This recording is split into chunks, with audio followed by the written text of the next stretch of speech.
देखिए भागीरथ जी, मनरेगा केवल एक योजना नहीं थी, बल्कि ये लाखों ग्रामीणों, आदिवासियों, दलितों और पिछड़ों के परिवारों के लिए एक जीवन रेखा थी, जिसके माध्यम से उन्हें रोजगार की गारंटी मिलती थी।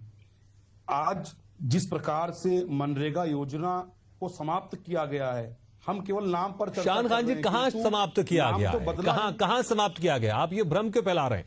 पहले तो 100 दिन रोजगार मिलता था, अब तो 125 दिन कर दिया गया ना। तो समाप्त कहां हुआ है, पहले इसको स्पष्ट कर दीजिए आप। क्या इस बिल को खत्म कर दिया गया है? क्या इस योजना को खत्म कर दिया गया है? आप कह रहे समाप्त कर दिया गया है।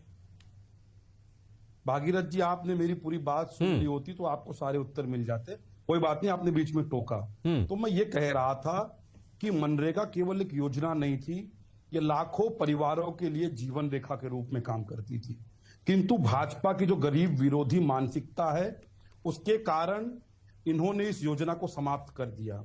मनरेगा जो देश के स्वतंत्रता संग्राम के सबसे बड़े महानायक गांधी जी के नाम पर चलती थी, उसके नाम को बदला गया। आज हम नाम पर चर्चा कर रहे हैं, निश्चित रूप से नाम पर चर्चा होनी चाहिए, क्योंकि गांधी जी के नाम को बदलकर भाजपा ने अपनी कुंठा का प्रदर्शन किया, अपनी नफरत का प्रदर्शन किया है और ये बताया है कि आज भी इनकी रगों में गोडसे का ही लहू बह रहा है। ये जी, मैं चाहूंगा पहले थोड़ा इसको आप स्पष्ट कर दीजिए। पहले आप स्पष्ट कर दीजिए। पहले सुन लीजिए। नहीं, पहले आप थोड़ा स्पष्ट कर दीजिए। नाम बदलने को लेकर यहां पर पूरा संग्राम या अभियान छेड़ा जा रहा है, या फिर जिस तरह से आप कह रहे थे कि इस योजना को बंद कर दिया गया है, क्योंकि योजना तो बंद नहीं हुई है, बल्कि इसकी जो दिन है उसको और बढ़ा दिए हैं। पहले आप लोग के राज में या आप लोग का जो बिल था उसमें 100 दिन था, अब इसको 125 दिन कर दिया गया। पहले स्पष्ट कर दीजिए कि नाम को लेकर हम इस विरोधी अभियान को चला रहे हैं, या फिर इसके प्रावधानों को लेकर हम बात करेंगे, और हम जिस तरह से बातें कर रहे हैं कि योजना को खत्म कर दिया गया। पहले थोड़ा इसको स्पष्ट कर दीजिए आप। भागीरथ जी, मैं जैसे ही बोलना शुरू करता हूं आप टोक देते। नहीं तो सवाल तो मैं आपसे करूंगा ना। कोई भाषण प्रतियोगिता तो नहीं चल रही कि सिर्फ आप भाषण देते रहेंगे, मैं सुनते रहूंगा, या बाकी प्रवक्ता भी सुनते रहेंगे? भागीरथ जी, मैं मुद्दों पर आ रहा था। आज केवल नाम पर चर्चा हो रही है, नाम पर चर्चा होनी भी चाहिए, क्योंकि गांधी जी के नाम को हटाने का दुस्साहस ये गोडसे के जो वैचारिक पुत्र कर रहे हैं, उसे हम सहन नहीं करेंगे। क्योंकि गांधी जी हमारे स्वतंत्रता संग्राम के सबसे बड़े महानायक थे और सदैव रहेंगे।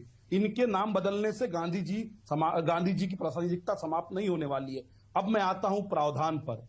क्यों मैं कह रहा हूं कि मनरेगा समाप्त हो गया? मनरेगा एक रोजगार गारंटी कानून था, जिसको इन्होंने समाप्त कर दिया। उसमें कोई गारंटी नहीं बची है।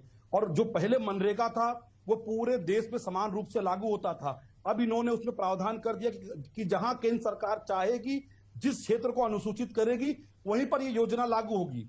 तीसरी बात कि इन्होंने इसमें जो पहले मनरेगा था उसमें जो मजदूरी का पैसा होता था वो 100% केंद्र सरकार वहन करती थी, और जो माल सामान का खर्चा होता था उसको 75% केंद्र सरकार वहन करती थी। अब इन्होंने उस प्रावधान को बदलकर 60-40 का मामला कर दिया, यानी 60% केंद्र सरकार देगी और 40% राज्य सरकार देगी। इससे राज्यों पर बोझ बढ़ेगा और ये योजना। चलिए ठीक है, प्रावधानों पर भी हम बात करेंगे, लेकिन जो पूरा फोकस हम देख रहे हैं आपका, जब से बिल आया सिर्फ नाम को लेकर आया है। ठीक है अशोक कुमार जी। नहीं बिल्कुल ठीक है, मैं आऊंगा दोबारा आपके साथ, बाकी मेहमानों को भी जोड़ लेता हूं इस डिबेट में। अशोक कुमार जी, देखिए जिस तरह से